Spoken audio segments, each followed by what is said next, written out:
Cabala Chymica. By Franz Kieser. 1606. At first the sun and moon appeared, with the entire firmament, and stood still, had color, but gave forth no light from themselves. Under these there stood a ball, it was of an earthy color.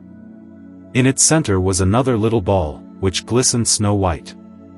When I had seen all of this, there occurred a terrifying thunderclap, which frightened me extremely. There also came a great mist, and as this slowly faded, there appeared above the sun and moon and the firmament a star, which shined so brightly that I could not look at it directly. In color it was redder than the sun is wont to be. As soon as this star appeared, the entire firmament with the sun and moon began to move and to frizzle and leap about, while from the star many fiery rays shot out of the firmament down upon the ball. Some of these penetrated a little, some halfway, and some completely, though this was the smallest portion, into the little ball. Those that had penetrated a little or halfway into the little ball moved the water currents, so that they began to run and all sorts of fish appeared within them. Others had the effect that the large ball turned green and brought forth all sorts of trees and fruits. And all sorts of animals and men also wandered upon it. However, the rays that had penetrated completely into the little ball moved this to such a degree, that it began to seethe, like water in a harbor, and gave off a white, clear pure steam, which then extended in the form of a star into the roots of the trees and the plants. Then there began to grow forth out of this little ball or white glistening star all sorts of trees and plants, but very slowly, which rose steadily toward the circumference of the larger ball. When they had finally come quite close, there grew out of the two ends of the ball two high, rocky mountains, which soon opened. But I saw these plants and trees steadily grow and bear to the ends of the mountains all sorts of flowers of many colors. These then closed, and turned to buttons, red, yellow, green and white. The buttons on the mountain to the right were transparent and small, while those on the one to the left were larger, but not transparent. Rays were shooting constantly from the uppermost large star, from which more and more trees and plants grew forth out of each ball. At last there came a voice, which cried loud and clearly, "Praise be to God, who created this star, which forever shall be called the star of wisdom and the eternal light." As I watched all this with great astonishment, I did not understand, nor could I interpret what it meant, when looking around me, I perceived the principal, who stood near me. He spoke to me, "Do you understand this?" I answered, "No," that I could not discover the meaning, and then humbly asked if he would interpret the vision for me. "That I will tell you without difficulty," he replied, "if you will listen to me. Therefore attend it with diligence and do not be thoughtless. The large ball is the earth, from which all kinds of fruits grow, and through which the waters flow in order to give them moisture. But in the middle is that water which I call corporeal, in distinction to ordinary water, of which I told you last time that it is the fertile field from which all the minerals take their origin and which receives the seeds from the heaven and the firmament. As you can see, above it is the heaven, which courses with its lights around the earth, and tells the time of the years and the days. However, if you see the star as God, you are mistaken, for this star is but a creature of God, though gifted with such virtues that everything in heaven and on earth comes from it. The star, which you see, and through which the heaven and the earth are moved, is no star, but due to the weakness of human nature it appears to you as a star, for no bodily creature can see or understand it in and of itself.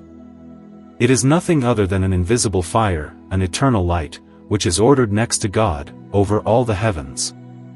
It is the power, might, form, life, virtue and preservation of all things in heaven and on the earth, an eternal movement, not nature, but the Lord of nature, a mistress of nature, and of all her powers and, in summa, everything in everything. Therefore it is called the star of wisdom and an eternal light.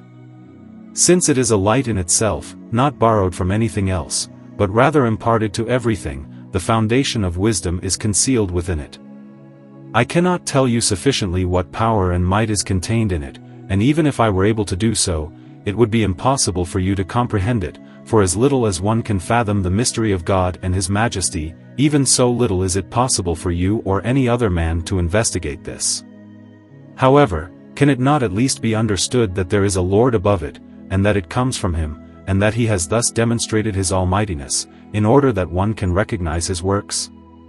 I asked, what is the power of this star, and what does it mean that the other stars are driven by it, and also that it moves the waters and that the earth brings forth fruits by means of its rays?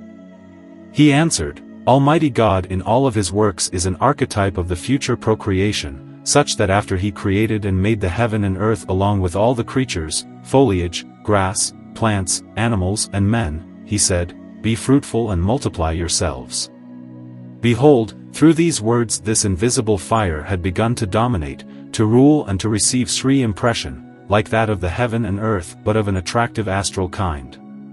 It impelled nature to complete the work that was implanted in her and not only gave the sun, and through it the moon and all the stars, an enduring light, but also gave a form to the moving power and to the seed through which everything comes on and from the earth, and is thus begotten as by a bearing mother, who attracts everything to herself, as a lodestone attracts iron, just as it had previously given form to the stars and the firmament. Note also that as the earth attracted the eternal light to itself, it also attracted the form of the firmament, which form, however, had previously been a materia, namely of the star. Therefore, if God the Most High had not spoken the word, then all things would have been dead, for in a short time the creatures would have become corrupted, the created animalia, animals, would have died out, the heaven would have turned to nothingness, and thus this exalted work, from which one can sense almightiness and wisdom, would have turned to rubble in a short time. And although this fire was the first creation, living and enduring eternally and imperishable, measured against the world, it still had to be obedient to its creator, and would have stood still and not befriend nature and the other creatures. But as soon as the exalted word was spoken, then this unconsuming and vitalizing fire coursed into the heart of nature, and made its impression and awakened her. Only then the movement properly began as an attractive force and was implanted in the firmament and the sidereal stars, and only then the living power of procreation properly entered into all creatures. For this reason the sun, moon, stars and everything were first shown to you as dead, because they would have soon again come to an end. For they were created frozen, and frozen they would have declined, and thus the earth as well. But when this powerful word was heard, the sun received the seed whereby it could rejuvenate and purify itself, and likewise the moon and all the stars, so that the earth as well could every day awaken that which had died out. For this reason the rays and radii shoot forth constantly anew, day and night and always, from this star. Thus these rays are the life of the firmament, the soul, the preserver or protection from dissolution. From the sun, moon and stars these rays take the seed that is their highest essence, and mix within it, the living fire which the seed that has received this changes into nature. The seed takes the moving life into itself, and with it a great power to multiply itself and to give forth to its race uncountable numbers like itself. When this mixing has occurred in the heaven or firmament, then this soul kingdom of kindled seed separates itself off in the form of stars, and falls upon the earth, the bearing mother, with such vigor and force that it splits the earth, though invisible, and falls until it arrives at the center of the earth. However, in such a case, much of it remains on the surface of the earth, and part deeper in the earth, for much of it separates from the seed as an impurity, from which all sorts of plants, trees and fruits come forth and grow, each according to its kind, after its spiritual, volatile and material body has taken a nature from its star.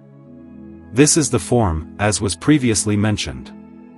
As soon as this enters into the earth, it seeks the material that is useful to it, multiplies itself in it, and is given a corporeal body, even as before it had been given a spiritual body in heaven. In this body the fire constitutes its life by means of the great star. Thus there appear all sorts of fruit, both large and small, for everything upon the earth was shaped previously by the star, and thus prepared as a form. That certain fruits, however, may be found in one place, and not in another, is caused by the fact that the heaven is joined out of two parts, around which it revolves, as is well known to the astronomers. One part cannot enter into the other, and the stars that are in each part are not like the others, for there are as many different species as there are stars. Since one part cannot enter into the other's place, it is not possible, due to the roundness of heaven and the center of the earth, that the seed of a star in one part can fall on another part and develop there, but rather it must fall where it can, and this is always straight downward. Thus you may infer from this that a seed that comes from a star over India may not fall into Sweden, for the star does not reach so far.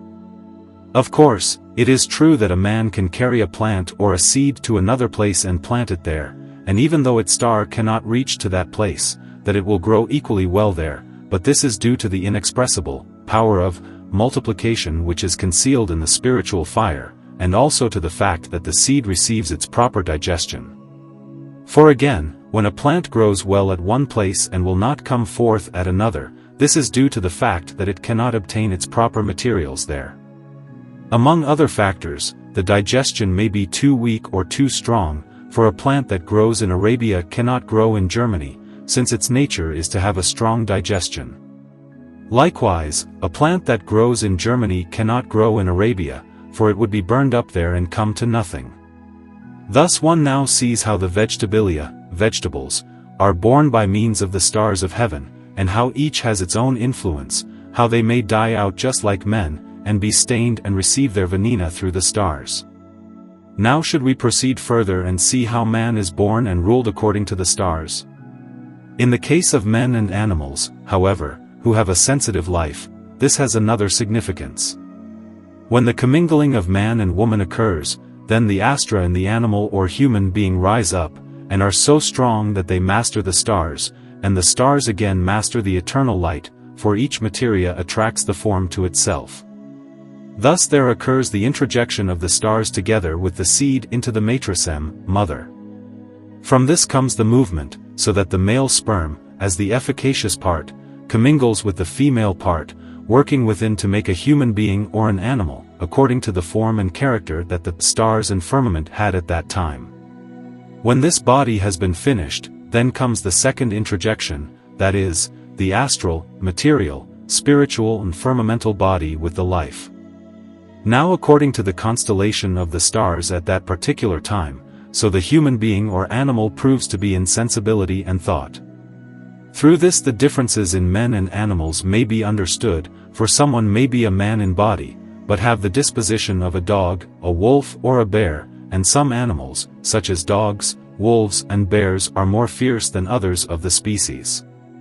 Thus it is that some pious fathers may have evil sons, or again, that an evil father may have a pious son. With this the physiognomists are refuted, who wish to judge the nature of a man from his face and the form of his organs, for one man may not be like another, and yet they both have the same thoughts. For it commonly or most frequently happens that the second introjection of the stars with the soul or life into the animalia, animals, is not comparable to or is not of the same kind as the first. Thus some men may appear sad or wrathful and have a coarse face, yet are friendly and humble in their hearts. And again, the same thing may occur with animals, as when at times the eyes or another subtle organ like the tongue may make their disposition manifest. Therefore it is not possible from this alone sufficiently to recognize a man, though many wickedly dare to attempt it, for the same man is different in one place than another, and is more fierce or friendly at one time than at another. This is so because he is under another star and because of the type of land that he is in.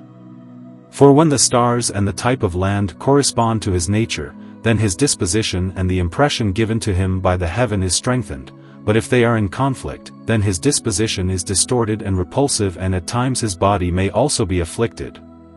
Thus one sees how the stars rule men and are either furthering or impeding to his aims. But this is said only of bestial men, who do only want the stars' wish. But in this regard a correct man should consider that he is yet higher than all the other creatures, that is, that beyond these corporeal and firmamental bodies, he has received from Almighty God his breath and the third and highest body, namely an anima or psychic body, through which the two other bodies with their spirit and soul may be begotten. For in him is to be found not merely an eternity, but rather a perpetually enduring eternity, through which he has become the possessor not only of the earth, but also of the heaven and the entire firmament, and therefore can master and conquer this. For this reason all impressions, complexions, and natantides are refuted, for here the astra should not reign, but rather the psychic body, that is, the Spirit of God. The deeds of men have another name among men than they should, and this is because man should rule according to the will of him who created him, that is, according to the will of God, who forbade him to do evil and commanded him to hold to the good. Through such a commandment the entire heaven is refuted, for this commandment pays no regard to the man, of whatever complexion he might be of or to whatever he might be inclined. This commandment overturns everything. For if Almighty God had not known that man could resist the stars, but instead had to act in accord with that to which he was inclined, then he would have given no commandment, no have placed man as a lord over everything. If more rested on heaven than on man, then no man could be condemned on Judgment Day, but rather the blame would be placed on luck and the stars, indeed on God himself, far be it for me to suggest it. Thus you men do wrongly in that you say, I am a child of Venus, a child of the sun, a child of Mars. That is not to speak rationally, but rather bestially, that is to make idols, namely, the stars that have made and created you. Instead you should say, I am a child of God, the Most High, who has given his own Son, for me, that he might redeem me and save me from the power of the evil spirit through his blood, bitter suffering and death. That would be the proper way to talk, that you give to him the honor that he has deserved from you and which he is worthy of. The heathens have relied on astronomy, have subjected themselves to the stars, and have held the same to be their gods. But you should speak and act like men, not like heathens and irrational beasts. Let this be said as a warning to you and to everyone, so that God should not be caused to make his punishment more severe. I asked, is astronomy then nothing, and should one reject it completely? He answered, astronomy is in and of itself a glorious art, which is to be praised and esteemed highly in so far as one uses it correctly. However, it has become greatly falsified, as I have said, because men want to make gods out of it. In the second place, the correct calculation has been lost, for the young astronomers only make use of that which Ptolemy, has described, which is improper and false, since the heavens have now become different from what he says, and have grown very much lower, slower, sluggish in their revolution and much reduced in power. He who knows the correct method uses it as a Christian and not as a heathen, that is, in order to determine the time of the day and of the year, and in part also to investigate storms, but not, as some men wish, to announce war, riot, and misfortune, and to present this as certain. No, that is false, for such things come from the will of God and according to the merit of men. For even though a city might have the most favorable ascendant, it would still be possible, if the people of it led a wicked life, and acted contrary to God and his commandments, that punishment would not fail to appear, and God would send his scourge to chastise them. You have an example of this in Sodom and Gomorrah, which neither a good nor a bad planet was able to help, for their sins themselves had created a bad star for them, and God had to punish them. You may find many such examples in the Holy Scriptures, and thus a man should ask nothing concerning the stars and their signification, but rather look to God himself, who is the Lord, who preserved Daniel and Joseph, and is yet able to preserve others. But if a man relies on the stars and subjects himself to them, then he has not only departed from human nature and become a beast, but also has made false idols of them. If they should now show that he is malicious, then he must become malicious, and God afflicts him more, so that his foolishness and ingratitude will become evident. Also, many wish to sow their plants and other things according to the influences. This is not merely false, but is a great error, for what, in their opinion, does the plant have to do with astronomy or the course of the heavens? Sow a plant or seed in a good fresh soil in the sunshine, and then sow the same sort of seed in an soil which is poor and lies in shadow. Thus you will see that the seed in the fresh soil comes forth sooner than the other, even though they lie close together. Although astronomy commanded you to begin this on a certain day at a certain time, since the one has grown better than the other, the one can rise and the other declines, how then do you know whether you have chosen the right time? Thus, as I have said, this doctrine is false and worthless. The ancients understood astronomy correctly, but since then it has been greatly falsified. It is proper that every simplex, simple, should be planted and harvested according to astronomy, but that is to be understood as follows. Everything has its own astronomy within itself, namely its astra, and you should pay attention to this. When a favorable ascendant is present and its highest planet, from which its seed has come forth, is exalted, then the plant or whatever it might be is at its best and most powerful. Then a man should harvest it and use it, and pay no attention to the heaven, neither to the summer nor to the winter, but rather to the proper summer of the plant. Wait for its own heaven, for its proper autumn and the time when it has become best and grown highest through its own forces. This is the most exalted astronomy. From the highest you can learn to recognize the lowest, by means of the time you can learn to recognize what is before your hand and when a planet is exalted. Therefore, when you know to which planet a plant is subjected, you can see its exaltation by means of the signature. On the other hand, something even higher follows from astronomy. That is, when one perceives the conjunction of certain planets along with their exaltation, and at the same time also unites their genera, that is, metals, minerals, plants, jewels and stones, together beneath the open heaven, then the rays of the stars shoot into these bodies and augment the virtues in them, so that what might seem impossible things can be accomplished with them, not only curing, where one may heal the sicknesses of men spiritually, that is, invisibly, merely through touching. But also many wonders may be performed and accomplished through magia naturali, natural magic. But as to why one should do this at the time of the conjunction of the planets and stars, note this. Every new material desires a new form, and, again, every new form desires a new material. Therefore, as soon as the planets unite with one another, then this heveral three spiritual and material desires a form which is living in everything, and because this of an attractive nature, in an instant it draws this heavenly fire, that is, life, into itself and unites with it.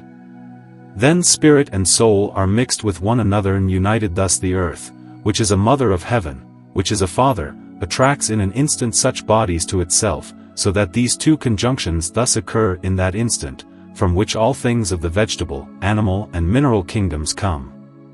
When such rays fall on water or wood which is of their nature, then their virtues and spiritual bodies enter into it, through which such magic virtues may be found.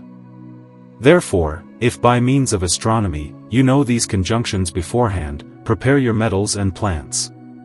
For if these have the same star, essence, nature and complexion, then the rays will not go into the earth, but rather into these bodies, for everything loves its own likeness, through which many wonders may be performed with them per hoc naturae miraculum, by this nature a miracle.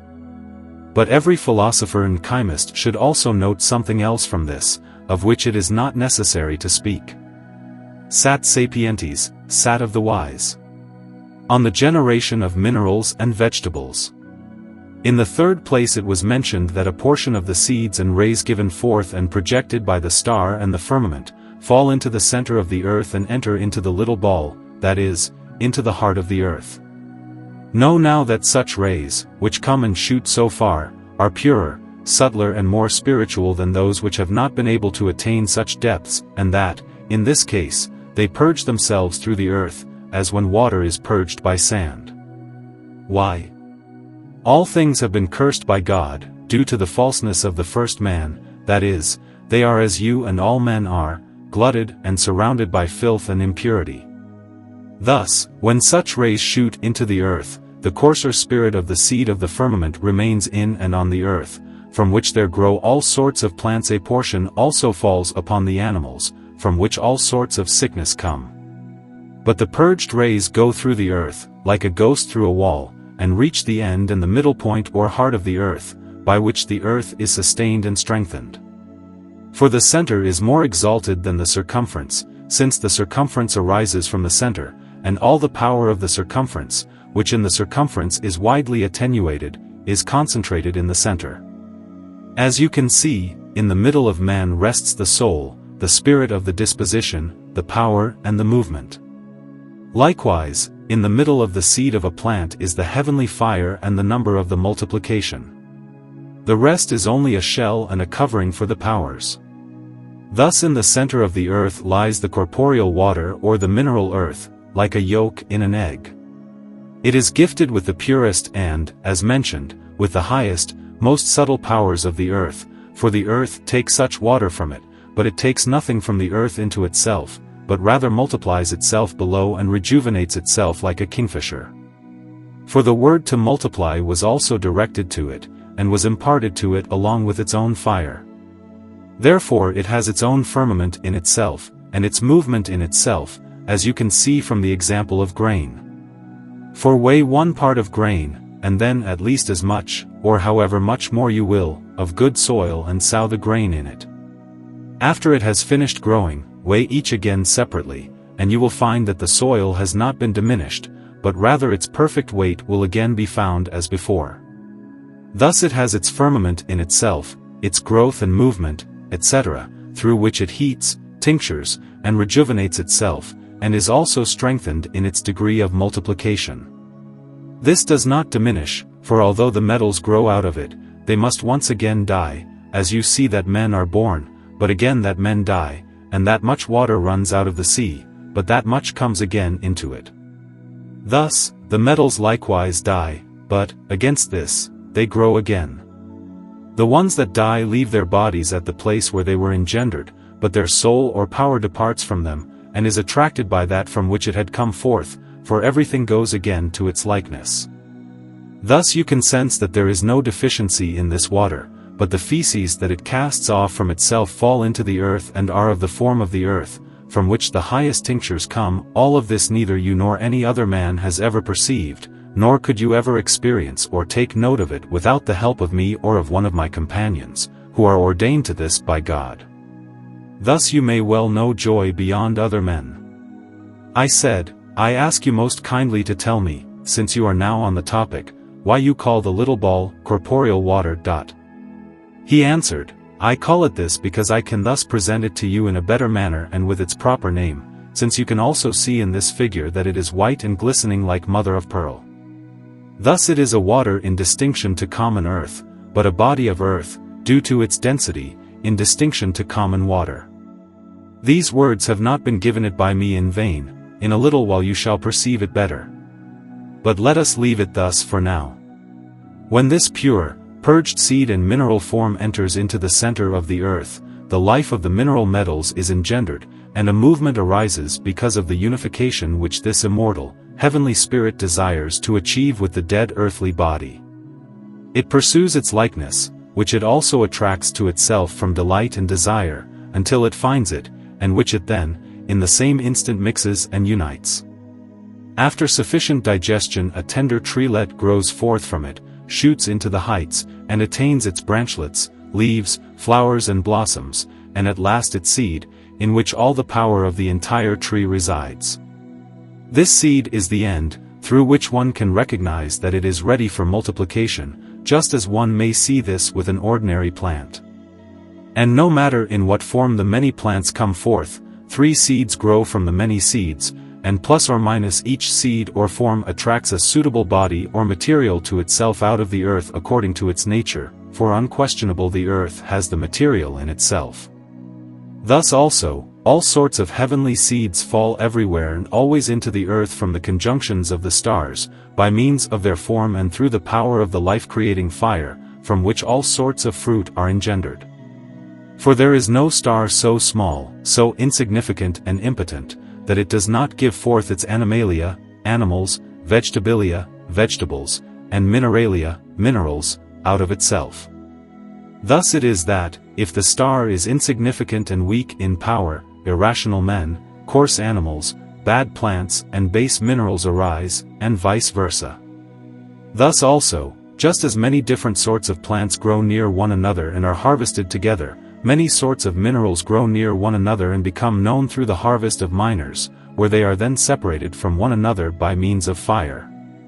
Know further, that if this spiritual, heavenly body is pure, clear one from the best stars and diaphanous, then it also seeks a similar material, that is pure, clear and diaphanous, in the center of the earth.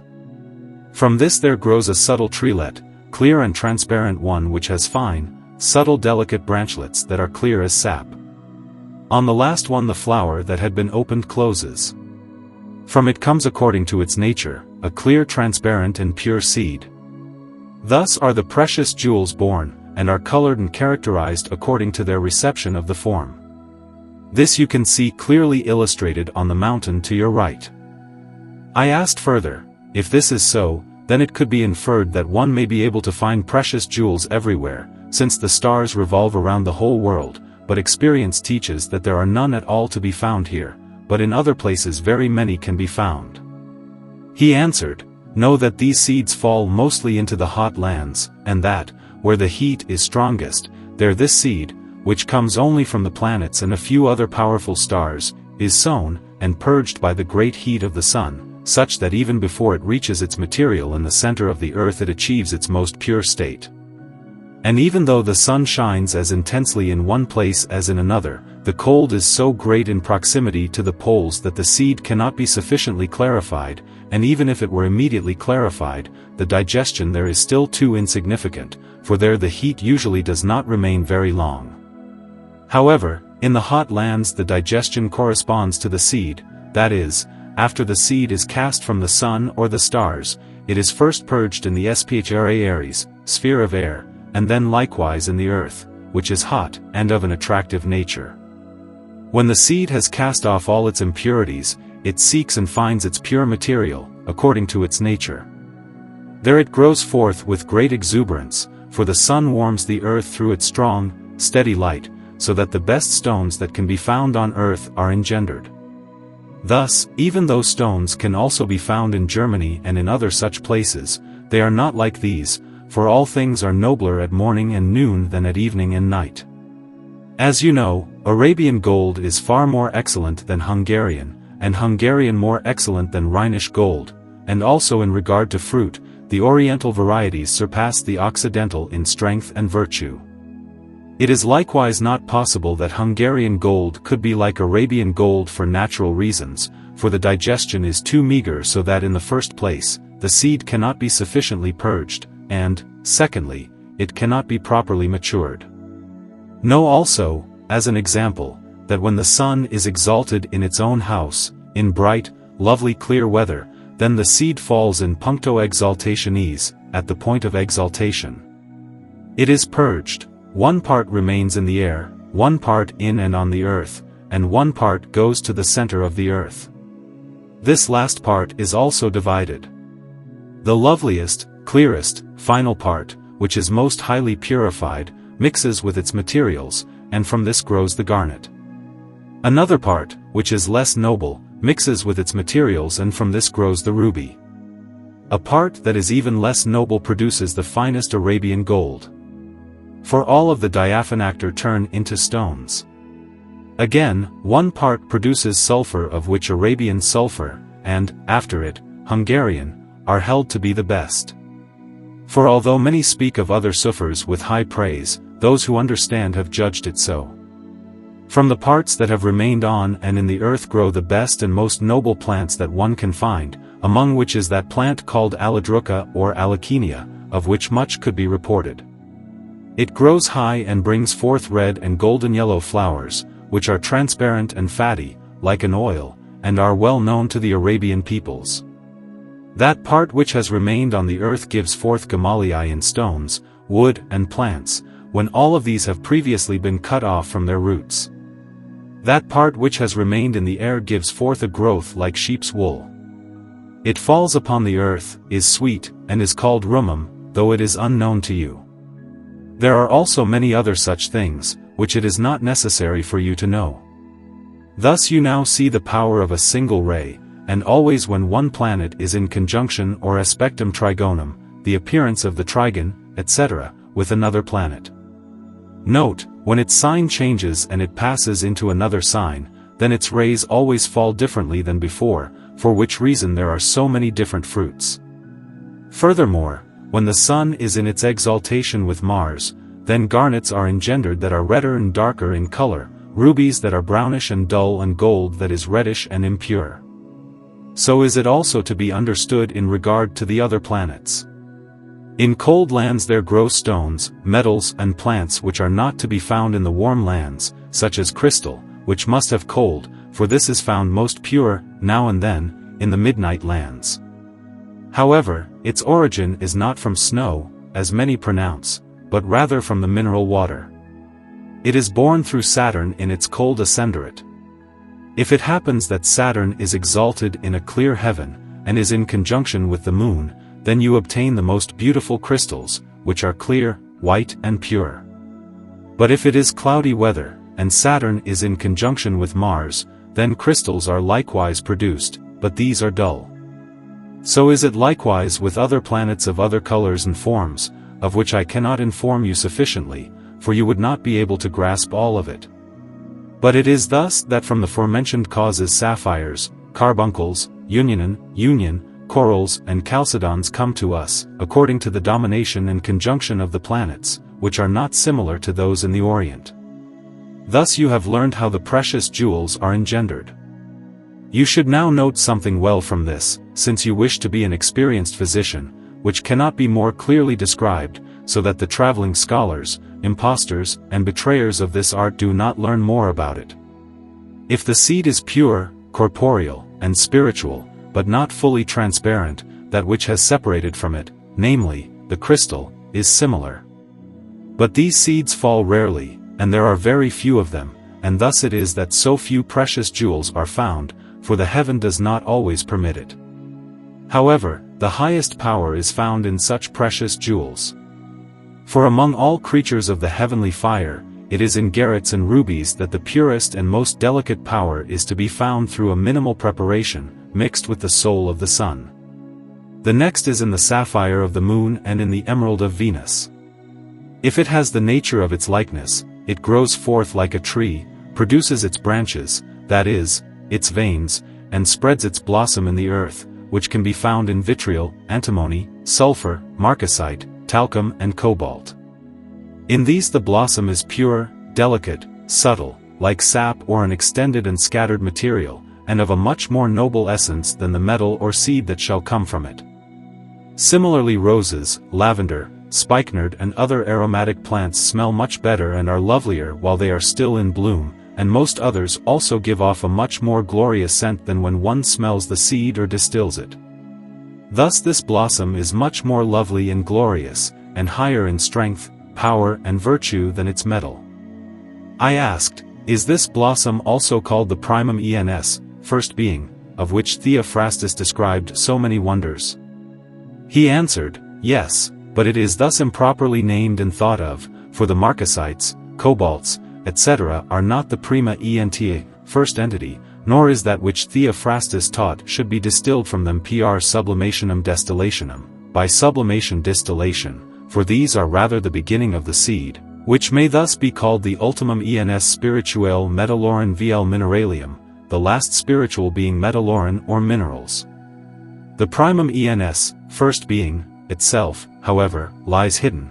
It is the heavenly ethereal fire, which both contains its subjectum, subject, and is united with it. You must separate these from one another through something besides sublimation, since through sublimation you may only obtain the flower or blossom of the metals and minerals, and thereby only pluck it from its stem and take it away from the weeds, that is, from the mountain, and from other impure things. Rather, you must first extract the primum ens, first being, from those things in which it rests more lightly and is much more easily obtained than from its metal. For in these it is still soft, delicate, gentle, extended, volatile and pure, whereas in a metal it is compressed, hard, coarse and fixed. Similarly, as I have already mentioned, you can attain the taste and lovely scent of roses and lavender through distilling their blossoms as though through a shorter path, and your sense of smell will tell you that this is the best way to obtain it. And you can obtain this from their seeds only with difficulty, since these are compact and compressed in the ulti1 via materia rosarum, the last way rosary material. It is to be understood in the same way with metals. Thus in this spiritual and ultimo ent metallorum, the last being of metals, which is in the process of turning itself into a seed, there is contained great power, which can easily be produced by means of the preparation, although only with difficulty from a metal. Note this well. Thus, when the blossom has completed its time, it closes, shrinks, grows smaller, turns into a body, and a metal grows from it, after the seed has been previously provisioned spiritually by heaven. With this nature has finished her course, for she cannot take this seed higher, and in this way the metals and minerals are engendered, as you can see in the mountain on your left. I asked further whether this heavenly fire was the same in the metals that are found in a pure state as in the others, for then one could extract the fire from the minor metals just as well as from the noblest, or, which is easier, of their primo ent, first being, and save oneself a great expense. He said, I told you before, and you should have also understood it diligently, that the heaven or the heavenly firmamental astra, whenever a new conjunction rises, draw, as an attractive material, and yet as a fire in comparison to the earth, the life from the stars, and the living fire. The awakening of this fire transforms itself then into the nature and form of the firmament, or the form that the firmament has attracted to itself. That is, if the spiritual body is cold, then this anima or fire will be of a cold nature. For this fire is not subject to any complexion, but rather it takes on its nature according to that to which it comes. In the same way other complexions are also engendered in the other conjunctions. You should now understand from this that the life is not the same, nor likewise the nature. Thus, the more noble a creature is, the more noble also is its life or the heavenly fire within it. If then, the spiritual body is crude, that is, has its origin in a crude star, then it will also take a similar material to itself. From such a conjunction grow all sorts of stone, gravel, quartz, marble, grit and sand. This grit and sand is nothing but crushed stone. These stones are thought of as weeds among the mineral stones, and grow continually with the good plants, often impeding or stopping their growth. This is why it is that commonly the best mines are found in the largest mountains, for among the best plants one often finds the most weeds. Similarly, when a tree, a beech, oak or any other kind, or any other plant grows out of the earth and rises in the air, then its branches grow strong and separate the air. Such separation, however, cannot be seen by men, although it can be recognized easily by their understand. The mineral plants do exactly the same. They split the earth, heave it into the heights, drive it sideways and thus create mountains and valleys. For such trees are large, powerful, and strong, as is to be expected, for if such a plant is to reach from the center to the surface of the earth, it must be large and thick, and, in addition, have great power to extend itself. Now you know where the mountains come from, and what is the cause of the valleys. However, this mineral growth, in which all gems, minerals and stones are formed, advances very slowly, so that many believe that it does not grow at all, but rather that there is only a flow of mercury through the sulfuric veins, which coagulates and turns into a metal. However, this view is false and contrary to God, in view of his commandment to multiply. Thus mercury is not the materia of the metals, much less sulfur.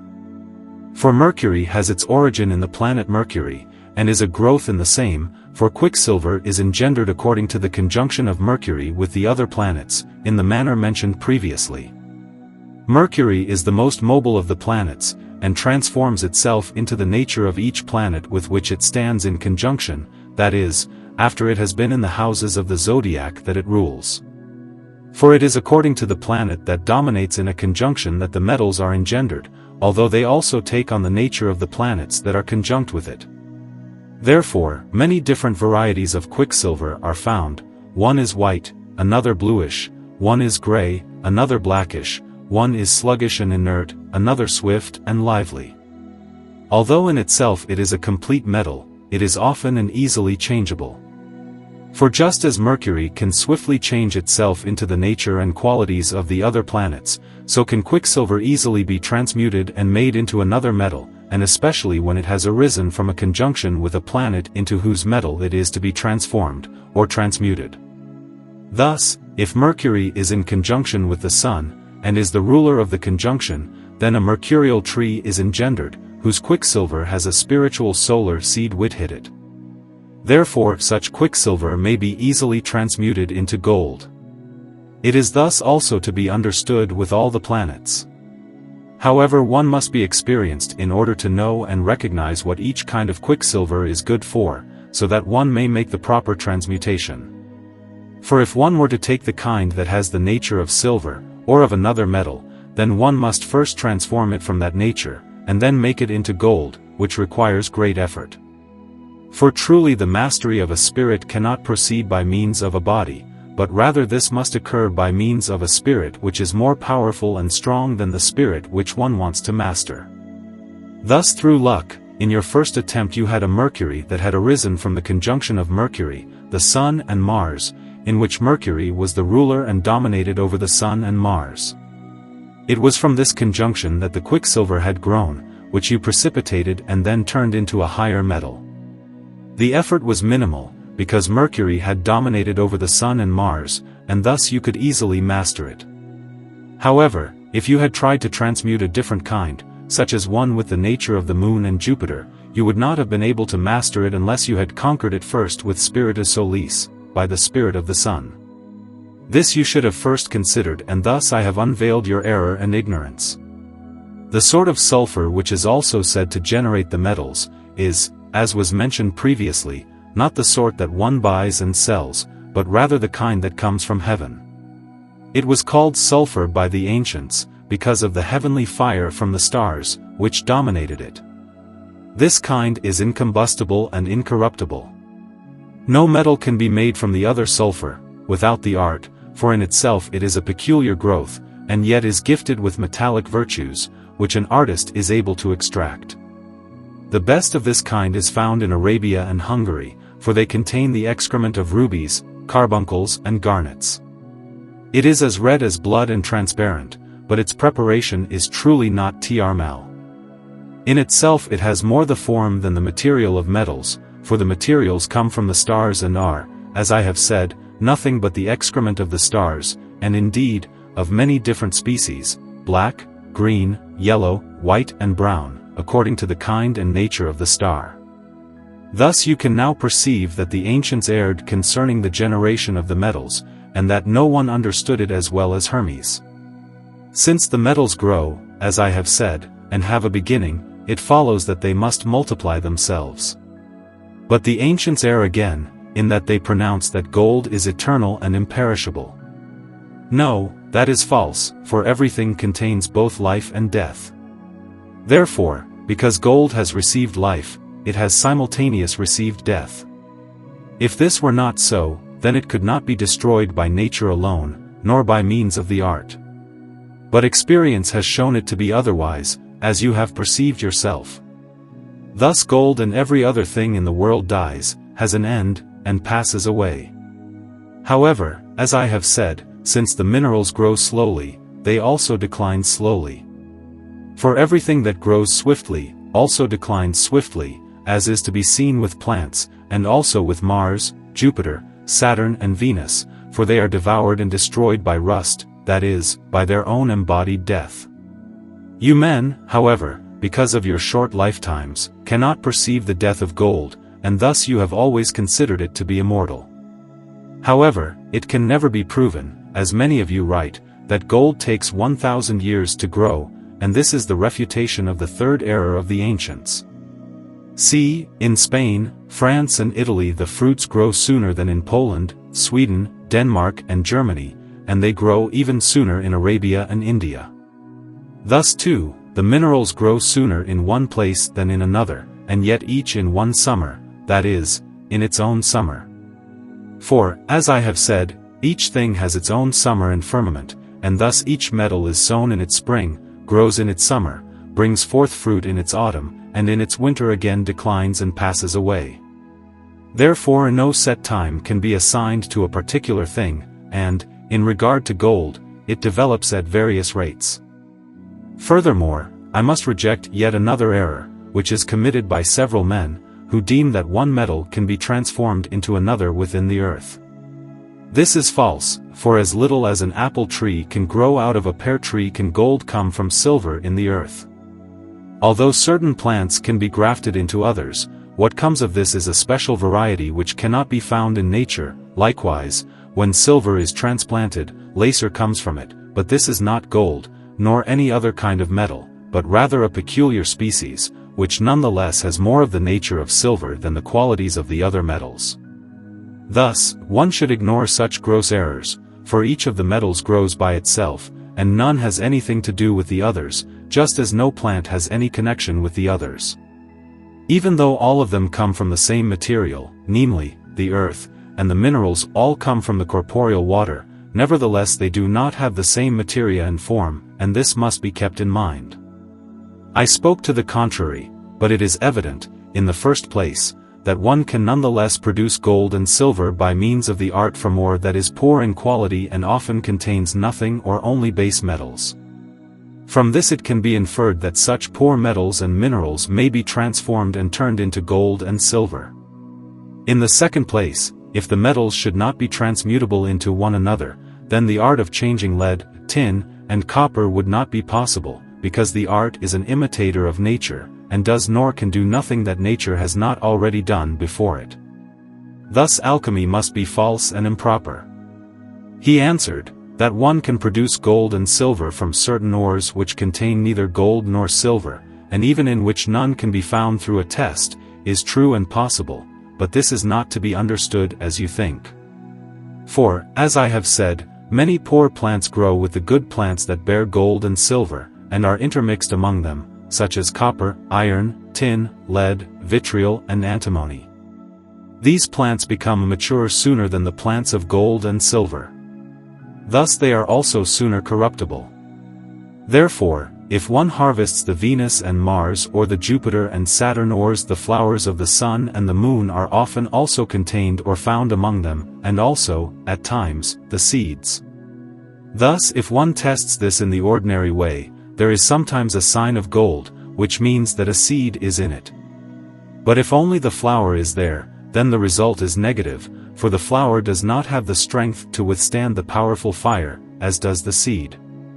But if one takes the ore and digests and matures it with hot, corporeal fixed species that are engendered from the conjunctions of the sun, such as antimony, vitriol, arsenic, etc., then one obtains a correct and powerful shower of blood. Since this not only matures the immature gold, but also transmutes the other immature metals, such as lead, tin, copper and iron, and turns them into gold or silver while they are still in blossom, and thus easily affected, they should be placed in an oven that is proper for them. There the flower will be matured and made enduring in a short time, although nature would have taken a long time on them, due to her weak digestion. Thus such ores can very often now give forth their spiritual, immature gold as mature, corporeal and fixed, as I have said, and, indeed, much more of it than nature could have perfected. Thus it is necessary to use diligence, to ensure that one has the correct species for maturation, if possible, that kind that has a relation, in regard to its birth, with the sun and moon, or even better, a golden sulfur, which contains the flowers of the sun, for these are found to be very powerful and highly tinctured in such sulfuric species. Furthermore, one must be careful to digest these properly and preserve a tempered heat, which is not destructive, but rather natural and fostering of perfection, for, truly, if one wants to perfect the ore in great amounts, this requires a special diligence and understanding. Many men have had great success with small tests, but none with larger quantities, because they not only laid the ores improperly and too thickly upon one another, cut it up too much and exposed the flowers too much to the light, but also because many were of the opinion that the digestion must be more intense, and thus made the fire larger, so that in one place the ore burned, and in another experienced no fire at all. Therefore, it remained a common ore, indeed, at times more damage than utility was the result. Therefore, one must pay attention to this. But if one ore, however volatile it may be, for many think that more can be produced from a volatile ore, than from a fixed one which is properly spoken, but not properly understood, does not contain the flowers of the sun or of the moon, or does not obtain them by means of addition, then one can cook it, roast it or fry it, however one will, and one will still find neither gold nor silver, but rather only that metal which is proper to it and which it contains. Now you possess the doctrine and instruction concerning the maturation of the ores, in which the art matures them just as nature does, and also, against and above nature, transmutes the metals by means of human cunning and understanding, which nature cannot do, for she lacks hands and feet, and cannot bring widely separated things together, as a man can. In the second place, you are of the opinion that, since no metal can transmute into another in the earth, it should follow that such a transmutation is also not possible through the art. But no, a metal that is still in the earth remains connected to its own stem and has its own roots, its own nourishment. As long as it remains on its stem, it can take nothing from another metal or attract the other's nature to itself. But when it is broken off, and thus still desires nourishment, and then obtains a flower of the sun or the moon or some other metal, which is commonly in the light or in the air, it draws this eagerly to itself. This seed, which is a spirit of the same body, attracts it into its nature, and at times brings itself to a better state, at times to a poorer, as has also been said of the ores. However, there must be digestion present. But know that as soon as an ore is separated from its stem, it has departed from nature and no longer can either grow or come to maturation without the help of men. Furthermore, if a metal is engendered in the same source as another, then they have one mother, and yet the mother is purer in one metal than in another, for the nobler the form, the nobler the material. Therefore, since there are many forms, there must be many materials. As the form, if it is pure, removes the excrement from the impure materials and purifies them, and only thereafter engages in a proper mixture, from which a fruit follows, so the art also acts when one prepares a pure form and casts it upon an impure metal, which is to say that this form separates the impure form and materials from the metal and its materia. When this has occurred, a correct conjunction follows, in which a pure metal is formed. But if the form is exalted and subtle, as I have taught you, and multiplies itself by means of itself, then it is so virtuous and powerful, that it does not need to reject the mineral excrement either from the form or from the materials of the metals that are imperfect, but rather it tinctures them all together, and renews and rejuvenates them into the highest and best metal. But, on the other hand, if one makes such a multiplying form from a lesser metal, that is, from Jupiter or Saturn, then this multiplies the imperfection and excrementa within itself so greatly, and thus becomes so powerful, that when such a form is cast upon a perfect body or metal, it imparts its own impurity so intensely that it can master even perfect bodies like gold or silver and turn them to pure lead or tin. Through this you can now perceive the power and strength of regeneration. Furthermore, since gems, metals and minerals have but one origin, in regard to the mother, one can make all sorts of gems from the metals by means of the preparation, if one has previously refined and purified them. These gems are so great in power and virtue, when the preparation is subtle, that they are more powerful than natural gems.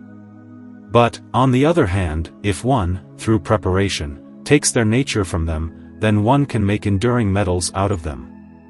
For instance, one can make metal, and even gems, from every sort of vitriol, antimony, sulfur and salt, after it has been prepared. Or, on the other hand, one can make vitriol, antimony, sulfur, salt from each metal.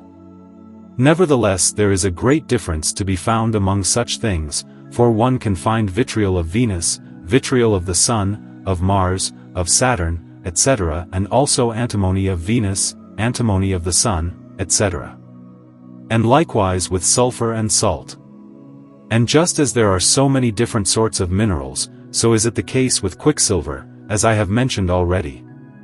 Now know further that it is possible to make a salt from each sort of gem, metal and mineral, and to make a plant or a tree from the salt, though each according to its kind. Furthermore, one can make an animal and sensitive beast from this plant or tree. Thus, on the other hand, one can make a vegetable from every animal, a salt, sulfur, vitriol, etc. from every vegetable, and further, a metal from that, and finally all sorts of precious jewels. This seems to me a great thing, which few men have nonetheless experienced and perceived. You have seen one example, namely, that wine, which is a vegetable growth, has produced a salt, which is considered to be among the minerals, and furthermore, that from this salt came Saturn. But see, if you had thought about it, and pursued the matter properly, you could have gone further with this Saturn, and could have made the Sun, the Moon, Mars, Jupiter, Mercury, Venus, Saturn etc. and finally all sorts of precious jewels. Or, if you had properly desired so, you could have produced a tartar from the salt, and made a wine, made a grape from the wine, and a vine from the grape, even to its origin. Also, if you had wished, you could have made a different plant, of whatever kind you had wished, from the Saturn by means of its transposition, then an animal of any kind, and finally a man or homunculus, though it would have no eternal soul. Now that you have heard what this art is, and how it proceeds further, in a short time you can make vitriol of the sun or the moon from vitriol of Venus, and also antimony of the sun from antimony of Saturn, and so on, so that each thing turns into another, according to your pleasure. You have now clearly learned from this what the stars may bring about through their rays, and also what this art which man has received from God, is able to accomplish. I could indeed describe it in much greater detail, but rather contemplate it yourself, and sharpen your wits thereby, for have I not told you more than all the philosophers have told you? Yet know that all things are possible for this art, which man has received from God. It is far beyond nature. The art does not imitate nature, as though it were her servant, but rather it rules over nature, perfects her, and accomplishes things which it is impossible for nature to do. Note that man has the entire world, India, Spain, and Italy, at his disposal, and also the entire heaven. Thus, he can make in the midnight lands that which nature is only able to make in the noon lands, and, again, that which nature produces at sunrise, man can make at sunset, and vice versa. Thus, man can bring a plant that grows in India into Norway, which nature cannot do, because of the firmament. But man can do it in concord with the firmament. He can prepare the materials from whatsoever he wishes to prepare and complete, from stone or wood, and prepare such a glorious growth that nature, because of the power, virtue, form and nature of the same, will not be able to perceive it as within her own resources. Thus man can make Arabian gold in Germany, Sweden and Poland, and Rhenish gold in Arabia. None of this is possible for nature. However, this is derived from two sources. First, God has created all things out of one thing, and has made his division from that so that they all have a relationship with one another. Thus it is possible for a man to restore them into one thing and to make another creature from this, like a potter, who makes whatever he wishes out of clay. Secondly, man has been placed by God as a lord over everything. For this reason knowledge has been given to him, that he may know the virtue of all things, as can be seen in the first man, who dealt with everything according to its virtue. Thus spirits have been ordained by God and have received wisdom from him, whereby they may reveal this to the most excellent men, who have been chosen for it, among whom the most outstanding was Solomon, who received wisdom from God, which was given him through the mediation of the Spirit. In the end, however, he abused it. After him the greatest has been my friend Adolphus Magnus, who is both known and unknown, after him, Hermes, and, finally, Theophrastus. After these come many others, but they were only journeymen. I asked who this Adolphus Magnus was. He said, he was a man wise whose like may not be found. I will tell you something of his deeds at the end of this instruction, but now I must proceed with what is most important. I have told you previously, and also demonstrated and proven, that neither gold nor any other metal has an eternal life, but rather must die again, that is, when it has fully attained its perfection, when it has turned into or become a seed. When this seed has become fully mature, it sinks down again with its plant, or, as most often happens, it falls off or is harvested. If it sinks down with its plant, the stem returns to its earth and fertilizes it. The seed falls into it, dies in it, and multiplies itself. Then a new birth occurs, as with the other plants. However, in 10,000 seeds it does not occur in one that it returns to its prima materia, first material, and to its earth, for the other plants that grow next to it commonly exclude it immediately. If it is harvested, then you have seen how men use it. But if it falls off or is broken off, then it must rot, for, due to the density of the earth, it cannot return to the matrix, from which it had its origin, that is, to the corporeal water. If the earth were as subtle as the air, however, the seed could fall through it and return to its origin, just as the seed that has fallen from a weed is not impeded by the air in reaching the earth. Nevertheless, if this were to fall in a stony field, then it too must rot, for it cannot grow out of stone. Thus also, when, like this seed, something falls into the earth, something else may easily block it, so that it gets stuck, and rots in the course of time. So if the earth were the mother of the metals, as many fantasists, among which Aristotle was the most notable, have pronounced, then one would not have to do very much, for wherever the seed might fall, it would soon return to its origin or attain at Mercury, within which it would seed itself and grow forth anew. Their fantastic belief has a fantastic consequence, for as little as a plant can grow in the air without earth, so little can a metal grow out of the earth, or out of common quicksilver, even if one were to sow an entire wagon full. Not much needs to be said concerning this, one can observe it every day. It happens, however, that some rays from the stars fall and, if they are otherwise of one nature, they mix with, enter into, and unite themselves with these metals, stones and minerals that have fallen off, from which Gajvijviahi arise. These immediately penetrate with this influence and attain a signature from nature. Thus many strange forms are found upon stones, wood, metals and gems, which are not noticed, although there is no form that does not have its special manifestation and virtue. One should thus pay attention to this. Know as well that no Gamahai are born, unless its subject has come to an end and is dead, that is, perfected, and has been broken off from its stem, but is not yet destroyed. For when it still is connected to its stem, it is green, has its own nurture and moisture from its roots, and thus all astra which attempt to enter it are driven off. But when it is broken off, then it is dry, porous and desirous of resmng energy. Thus as soon as the astra strike into it, they are retained by it, and immediately obtain its signature. However, no signature but its own can come to the green ones, for growth does not allow it.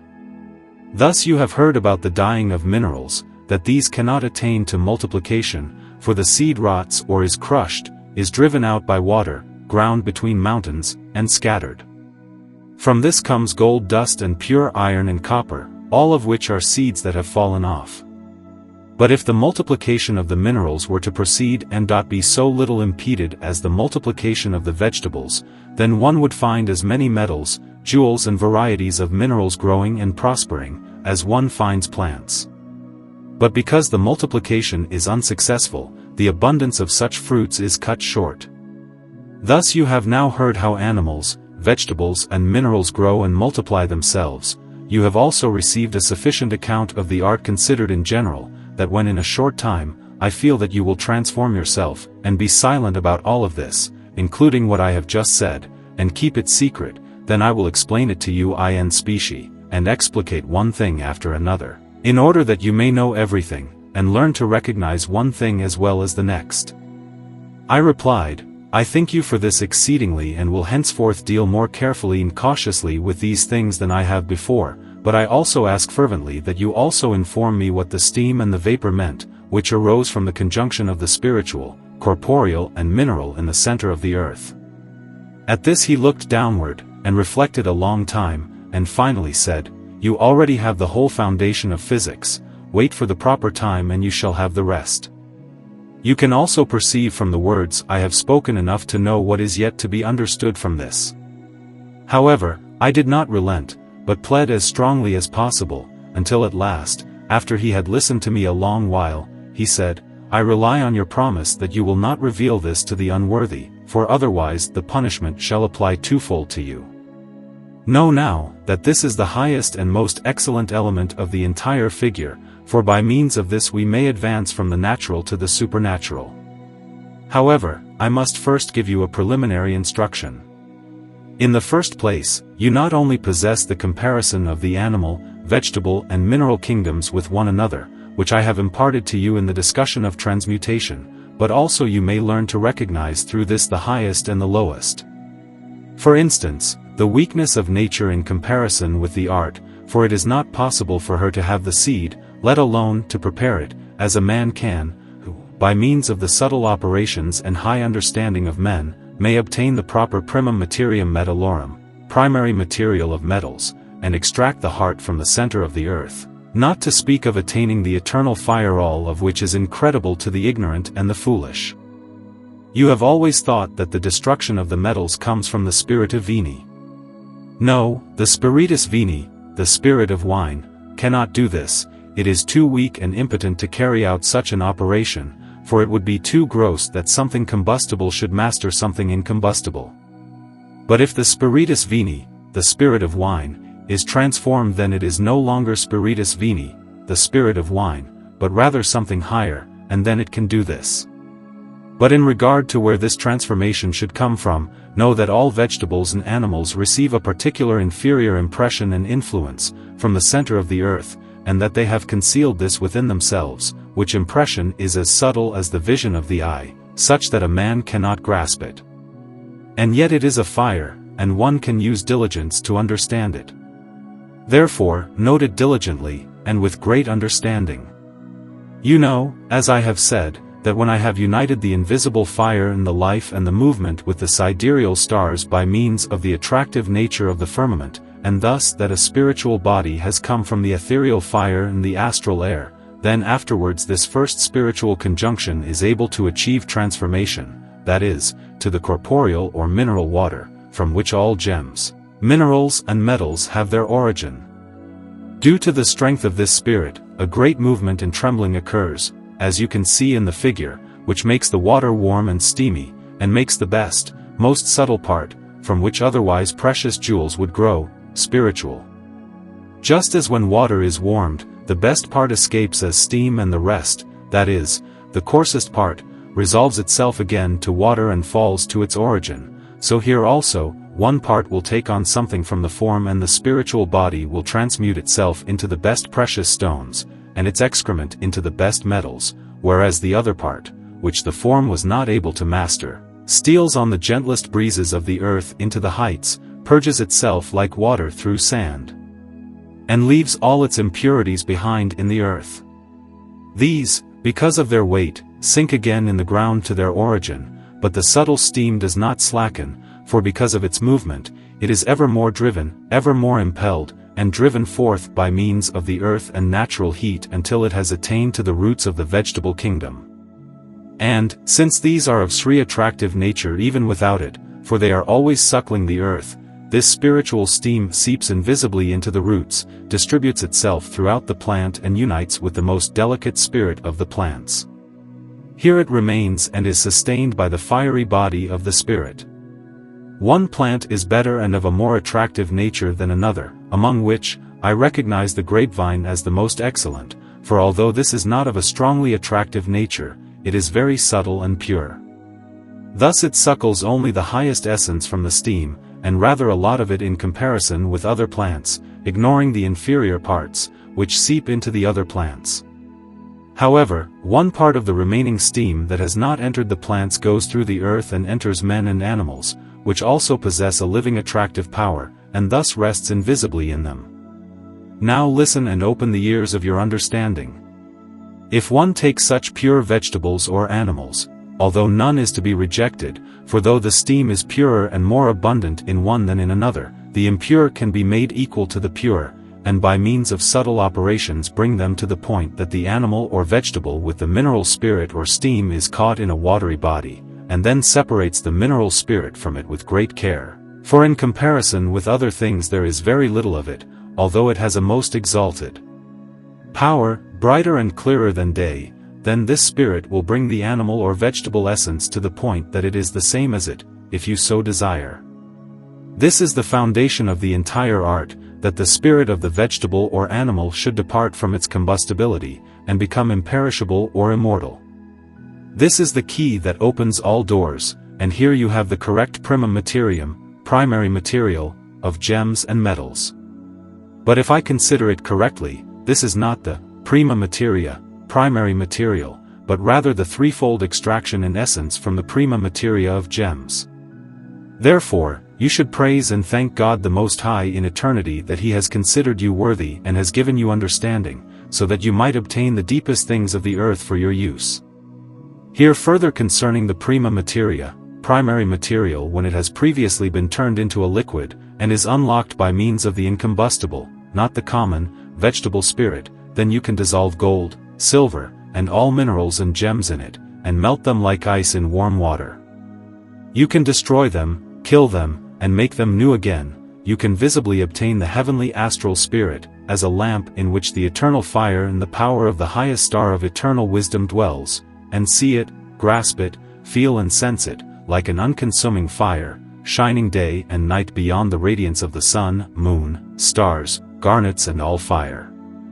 You will perceive all the power and perfection of the entire firmament in it.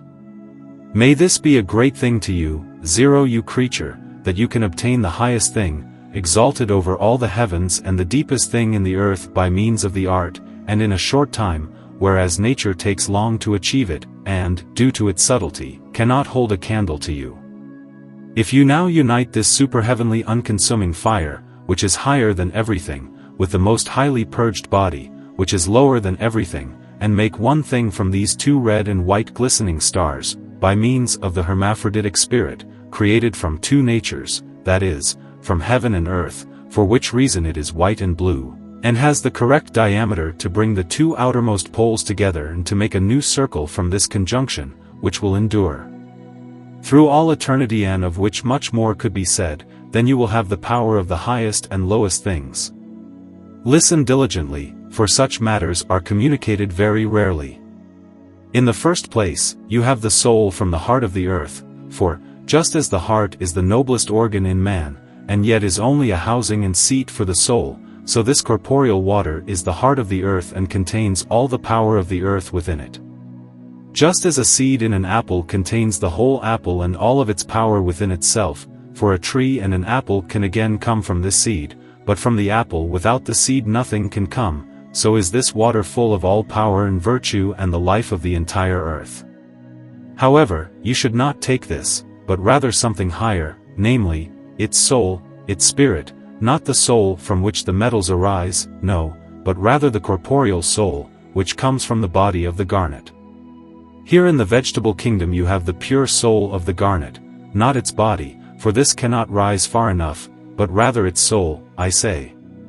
But from this soul you should take the other, indeed, the third soul, which comes about by means of subtle preparation and purgation, which you know in part, but have not yet fully brought to completion. This soul is pure, white and crystalline, such that nothing on earth is comparable to it. This is your materia. But now also hear concerning the form. In heaven the highest planet is the sun, through which all creatures are sustained. But this sun, as I have said before, would be nothing and dead, if it were not kindled by the eternal fire and thus were not a lamp of this, through which the other stars first receive their radiance. Now nature takes the seed from the sun, in which the eternal light or fire is concealed. From this seed there grow forth garnets, rubies and gold. Since you cannot obtain garnets, you should use gold. Extract the life and the seed from this and prepare it so that it is the same as a garnet. Observe now that a soul is separating from its other body. Pursue this, carry out the second and third separation, and there will no longer be a garnet, but are rather something comparable to it as gold is comparable to lead, a tiny heavenly fire, pure, delicate and clear. See, this is the final separation, and this you must still learn. Now what has become of those men who pronounce that the art follows nature? No, the art is the master, and not nature. She may not hold her head high, but rather must be ashamed of her works, for she can never prepare this materia and this form as high as the art can. She can never make this fire so pure, and the center of the earth even less so. Thus Hermes has correctly written as I translate it, that this is the glory of the entire world, which strengthens the strength of the strongest, and the mastery of all subtle things.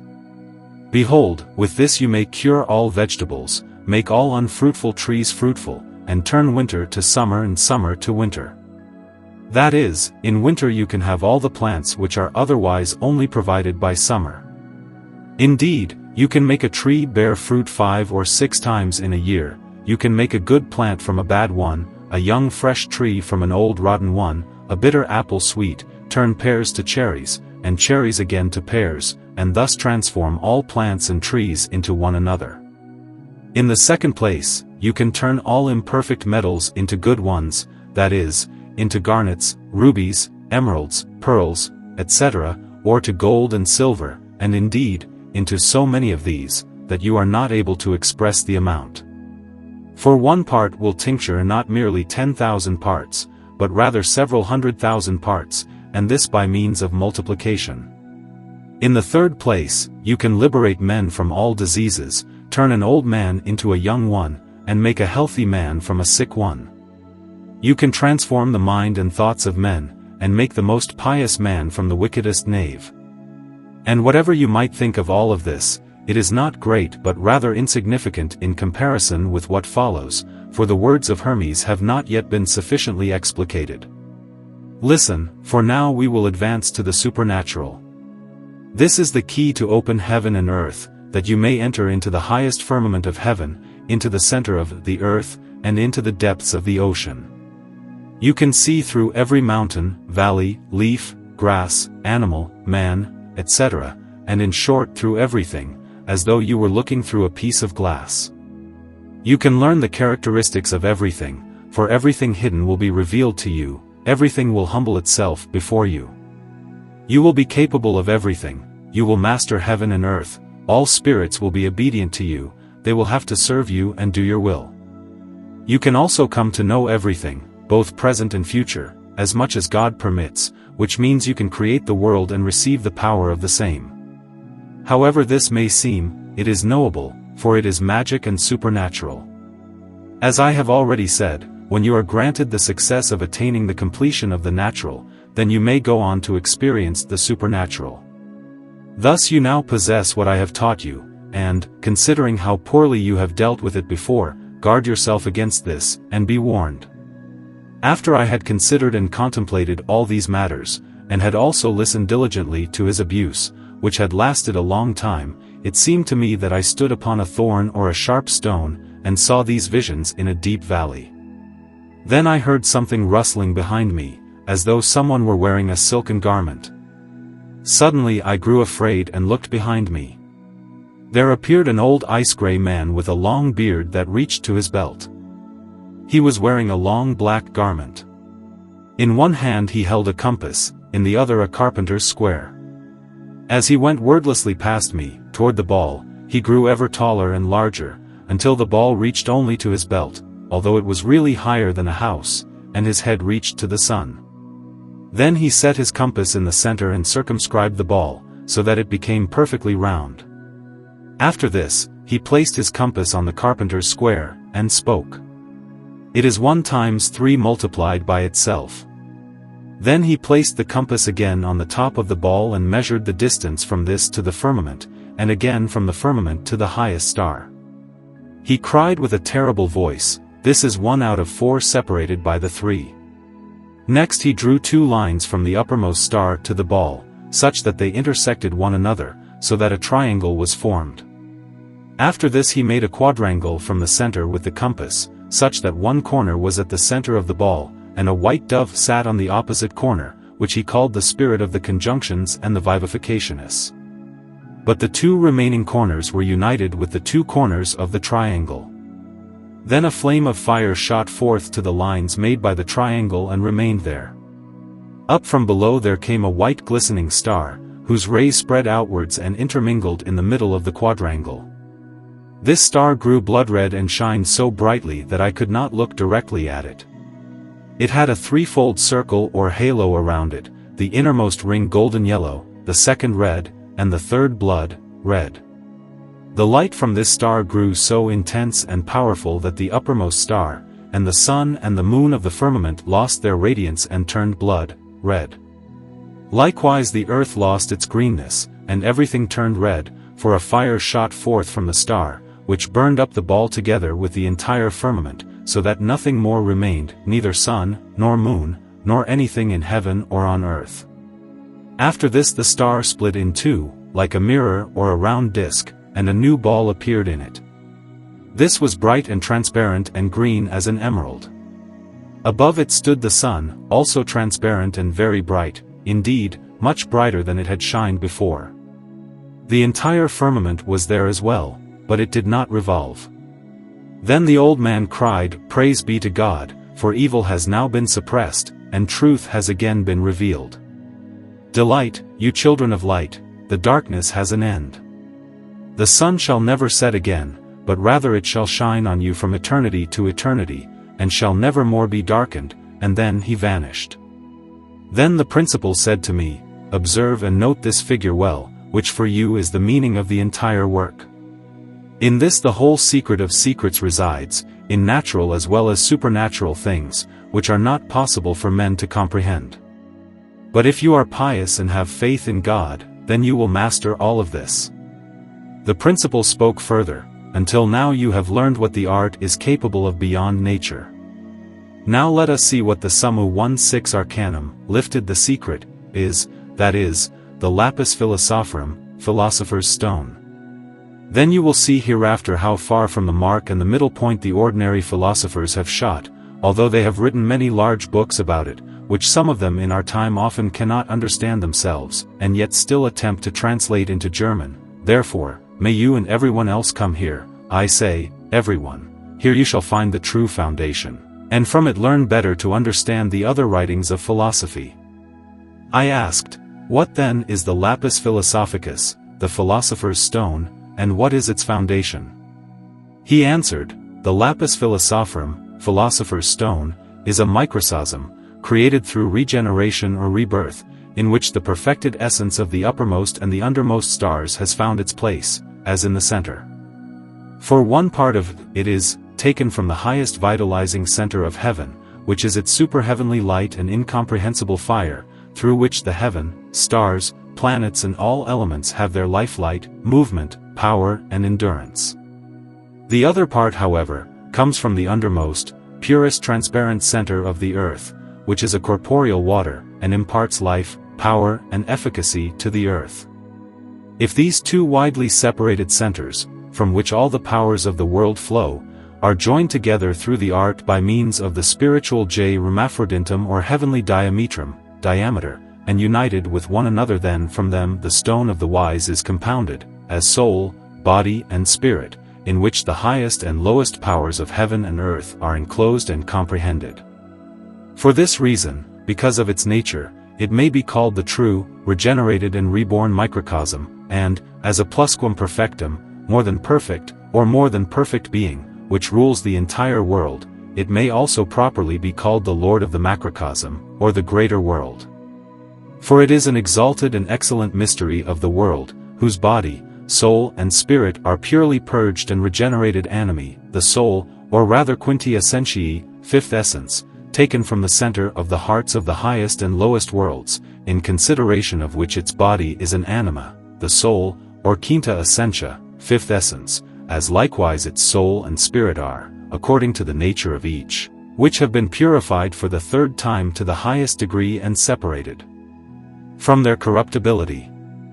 Therefore, its body is the center or the anima ex cord terrae vel corporalis aque, the soul from the heart of the earth or the body of water, whereas its soul is the centrum animi, the center of the soul, from the highest eternal light, and its spirit is the centrum animi, the center of the soul, from the firmamental and astral spirit. If one desires to attain these exalted and great powers, then the ultima materia lapidus, the last stone material, must be resolved in primum, in the first, and be brought through generation to its perfection.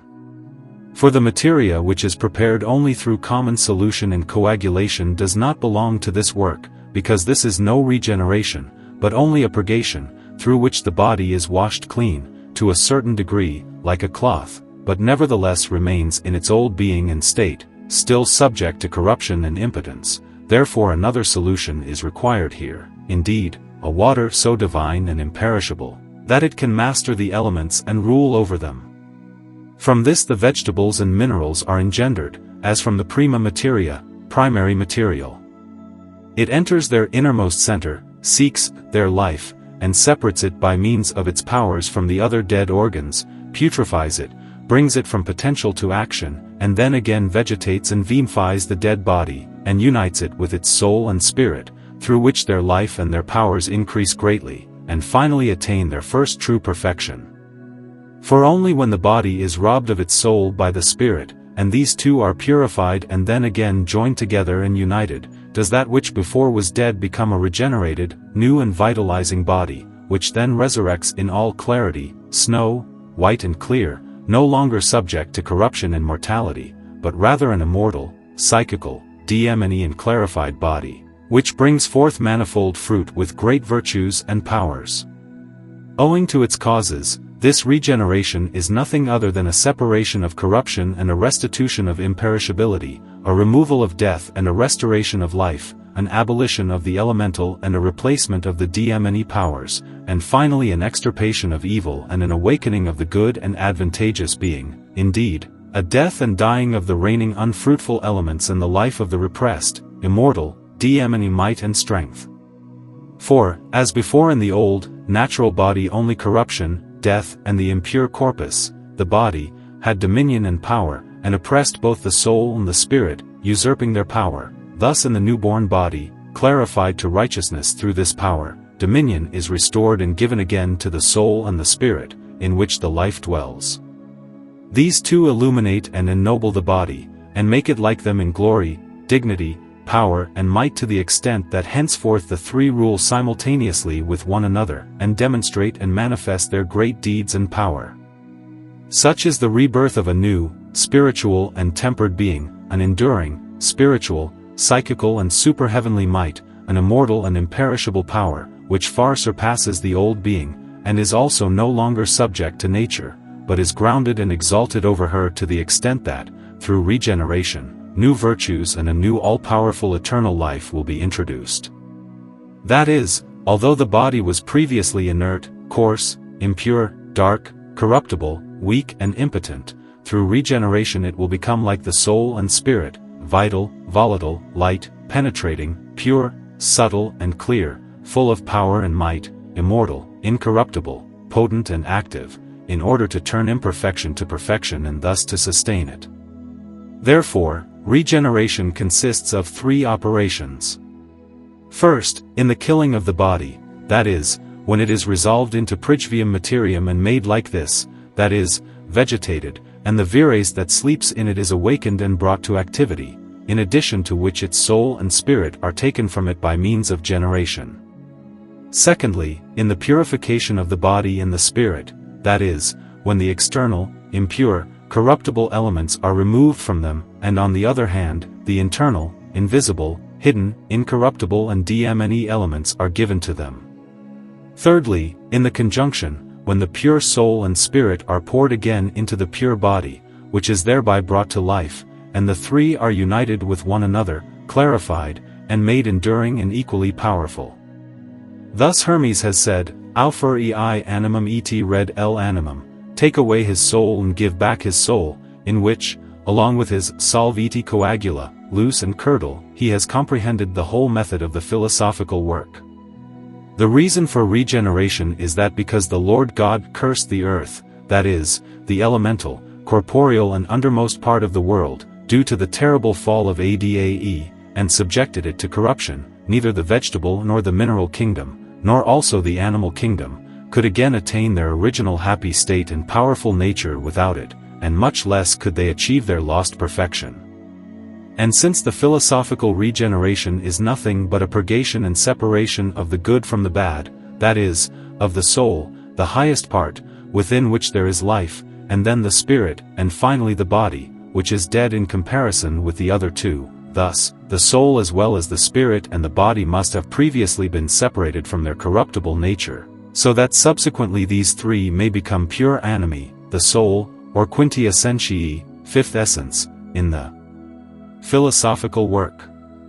For if one gives a body, of whatever nature one will, to the regenerated animi, the soul, yet understand that the body must have a symbol, with the same anima, the soul, for otherwise anything at all could come from anything at all, then the body must be in accord with the animi, the soul, and not the anima, the soul, with the body.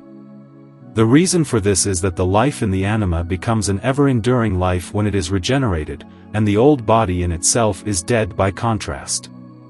Therefore, The body must be in accord with the animi, the soul, and thus alive.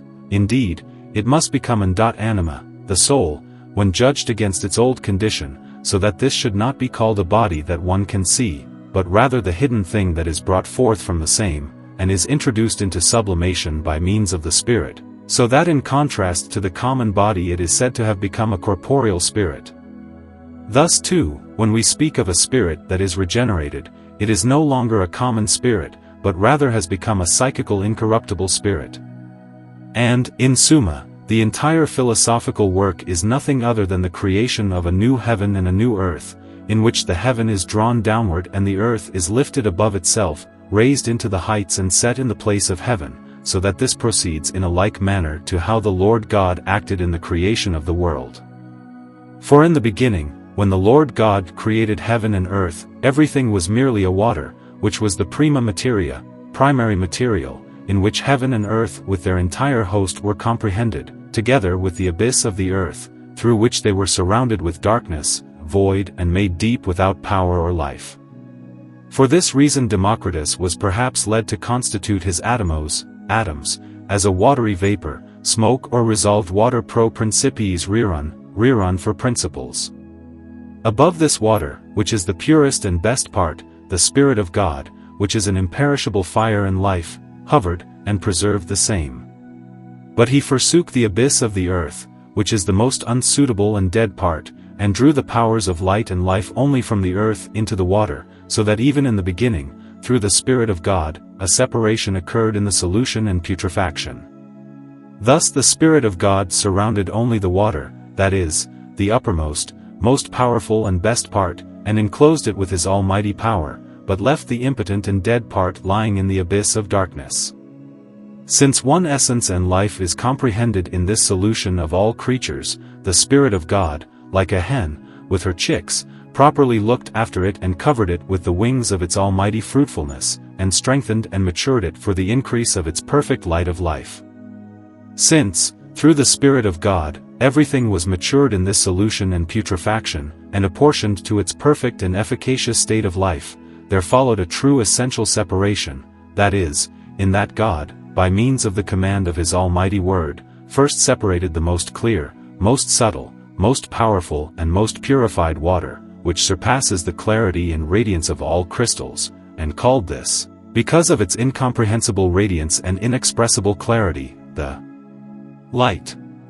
But it could also be called the first water, which, among all creatures, is the perfect power and efficacy, indeed, a living source of all being, in whose flow everything bathes, sustains and refreshes itself. Therefore it is also the form, the acto, action, and the undermost water of all things, and additionally received the first and highest place beside God, through whose influence the heaven, stars, planets, all elements and inferior bodies are sustained with their powers and movements. Out of this light there followed other separations, in the order of their exaltation, which were ordained by God for the creation of the angels, the souls, and then for the preservation of the lower world. This light is also called the coelum empyreum, empire heaven, or vmphycum, as well as the mundus superior vel invisibilis, the world superior or invisible. Without doubt Plato perceived his ideas in this, since the entire visible world is comprehended by it, as by the highest creature, according to the will of God. After this there follows the second separation, that is, the threefold sundering or the three distinctions of the upper, middle and lower water, which signify the soul, spirit and body, where all three, in a spiritual and inexpressible manner, are comprehended in the light, or the first water. For through the command of the Word of God, at each stage the most clear and subtle water goes forth from the light or first water to its proper place, until finally the undermost, weakest and coarsest water remains in the undermost region, as the body, after which each of these waters again attains its own separation. The uppermost water is the invisible coelum crystallinum, heaven crystal, which is counted a materia in contrast to the light, and in which as in wax, the influentae lucus im martalset vmphyci, the influence of light and immortals vmphica, imprint, inform and impress themselves as in a model. Thus, this is a type and impression of the light or first fiery water, in which the animi, the soul, of all creatures, that is, of all births from the light after the angels, show forth their light and their power. The manifold impressions animabum, the impressions of animals, result from this in the same way, for which reason it may be called the coelum animarum, heaven of souls, since this uppermost water is a scaturgo, scattered, and living wellspring of all souls, which are imparted variously with their gifts and gradations to the undermost corporeal elements, flowing into them like a spiritual, living water. Thus, in the Hebraic language, the heaven is called fire water, from ish and magim, that is, shamajim. The middle water is divided through this separation into the visible heaven, that is, into the orbs planetarum, the circles of the planets, and the firmament or primum mobile, first mobile, from each of which thereafter first their essentia, that is, the 7 planets and the uncountable stars, are separated and discharged, and then again placed back in them, where they are united and bound to their orbibus, orbs, and proprius ibis, they were proper. This middle water, or orbs siderum, the orbs of the stars, with all its stars is of the nature of a medium, having the qualities of both the soul and the spirit, according to the nature of the spiritus concealed in it. Therefore, when the upper and the lower water is separated in Genesis 1, a partition is placed between them by God, in order that through this the light or upper water could be united with the lower corporeal water, since the soul could never be like the body without the spirit.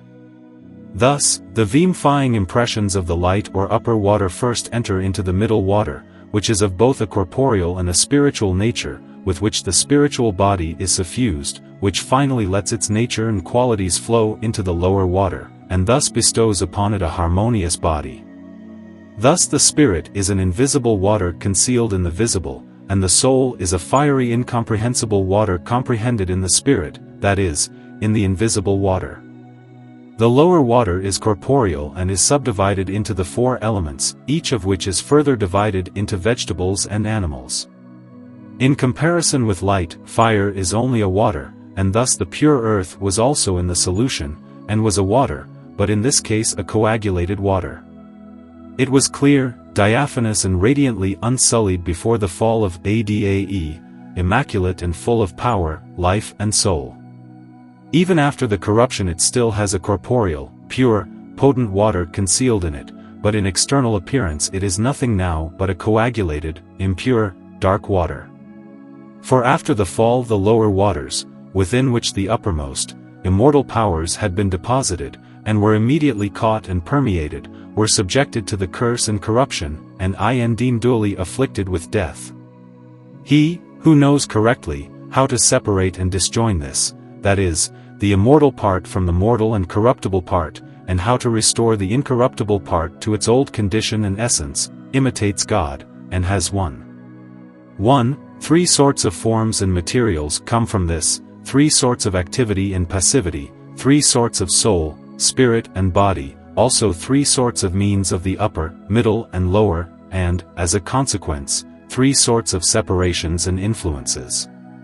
2. Note that such purification must take place by means of separation and removal of the impure from the pure, that is, when the extraneous materials and forms and the impure elements are dissolved and taken away from the internal essentiae. 3. Note that since the earth was in the solution, only this should be sought, but the dark abyss, that is, the cursed earth, should be forsaken and only the living earth be purified with its spiritual water. Note that the all-highest and purest may not be united with the all-lowest and impurest without the existence of the middle. 5. Note that, since the best and highest part of the water is spiritual, and has ventured above itself and hovers in the heights, thus our artificial water is to be made volatile and spiritual, which can easily occur, because the Lord God began by introducing the primum materium, primary material, of the world into water, and out of this took the purest creatures, according to their order. For in the beginning no creature was impure, because in God they were all good, that is, beautiful, lovely, clear, pure, useful, full of power, life, virtue and fruitfulness. Therefore, all creatures had a relationship, a flowing and outpouring, with one another, as they still have, and thus can easily be transmuted into one another. Therefore the Holy Ghost calls all creatures water, and fundamentally they are only water. This is also the reason that all dissolved bodies may better be mastered, resolved, purified, united with one another and restored to their first state. For without water, nothing can be purified and attain to its original perfect essence. However, since I have spoken of many sorts of water here, one must harmoniously understand what the correct water in our work is, and know how to use it. The philosopher must follow the rules and regulations of the Holy Ghost in his philosophical work, and restore each body to its proper solution and first essence, that is, turn it into the water from which it arose and was engendered. However, this water must not be common, elemental or corruptible water, but rather the middle, fruitful, incorruptible water, the sort of water that the Spirit rules, which is mutual in essence, life and powers with the upper and with the lower world, that is, which bears something of the nature and qualities not only of the light and uppermost world, but also of the lower, elemental water. It is like a sequester, intermediary, and spokesman, which is impartial and inclined to all parties, and also can adapt itself to the nature of each and take on the perfect essence of each. In the second place, just as this microcosmic solution had stood for a time while the hovering Spirit of God matured it, in order that one part could separate from the other, thus also the philosophical solution must be allowed to putrefy and be mastered by its warm and moist spirit, and thus be corrupted, so that the body may be made spiritual by the Spirit that hovers in and over it, and so too that body, soul and spirit properly separate and be divided from one another. In the third place, just as in the maturation of the water, the Lord God undertook the separation and divided it into 4 parts, namely, into the light and the upper, middle and lower waters, in which the entire upper and lower world is comprehended and upon which it is founded, as in 4 principal parts, and from which everything that lives springs forth as from a wellspring. Thus also the philosopher must dmde his entire work into 4 parts, as the main pillars of his artistical building. That is, into the light, and the upper, middle and lower water, and separate or dmde these from one another. The light is the form, the living water and the efficacious power and the burning radiance of the souls, or the superheavenly incomprehensible fire. But the upper water is the materia or the ethereal body of the souls, their vessel and seat, or the 2 insensitive breezes, through whose conjunction and influence a radiant, clear, crystalline superheavenly essentia, that is, soul, comes to be. The middle water is counted a form in contrast to the lower water, but a material in contrast to the upper water. This is the Spirit, which is the body of the souls, but also the living power, form and essence of the lower corporeal water, through which this must be mastered, purified and made spiritual. For the Spirit is a living water and the true aqua vitae, water of life, in which the upper light lies with its crystalline water. Through it the body, that is, the lower water, is illuminated and clarified, and its previously oppressed life, which was as dead, is now first properly awakened, crowned with complete power and glory, and clarified. The lower water is the body and the true materia, in which all of the upper powers lie according to their proper measure. Thus it is a center, on which the form has its eyes, and which it desires, and into which the invisible outpouring of all the upper waters flow, as into a lake, in which they are made enduring and remain fixed. But because the lower elemental water, due to the sin committed by Adam, had to depart from its first state, and came from its purity into the greatest impurity, thus all inferior mixed bodies, together with their souls and spirits, are covered and sullied to their innermost being by the curse of impurity. If these parts, the soul, the spirit and the body, are to be delivered again from impurity and restored to their original, pure and powerful state, then they must be disjoined, divided from one another, separated several times, putrefied from their impurities, and thereafter each specially again restored, that is, first purified and then made like their first essence, indeed, more glorious than before. Moses calls this building and preserving paradise. Such a body then brings forth many hundredfold, nay, thousandfold fruit, for it is heavenly, spiritual and full of souls, and is nothing other than an extract of the powers of the light and all of its various waters, indeed, an abyss full of all powers. It is a pregnant body which bears innumerable beautiful glorious children, and remains continually pregnant and thus inclined to give birth at any moment, for it has received the upper and the lower seeds without number and measure for its multiplication. Therefore it is now inclined to give and not to take, and in it heaven and earth have become one thing. In such a manner, then, the lapis philosophorum is an eye and compilation of everything that is in heaven and earth, but rather a full compendium of the world and an unfathomable lake, in which the upper and the lower life have poured through its channels and influences, a regenerated microcosm, and the center which is established between the highest and the lowest, which draws the two powers into itself, as the true philosophical lodestone, which has taken the perfection of such essences into itself to illuminate and clarify the other bodies. Finally, it is the band of marital duty, of the heavenly man and the earthly woman, who are bound to one another in inseparable love and gifted with incalculable fruitfulness. Amen. Soli Deo Gloria, glory to God alone. The end.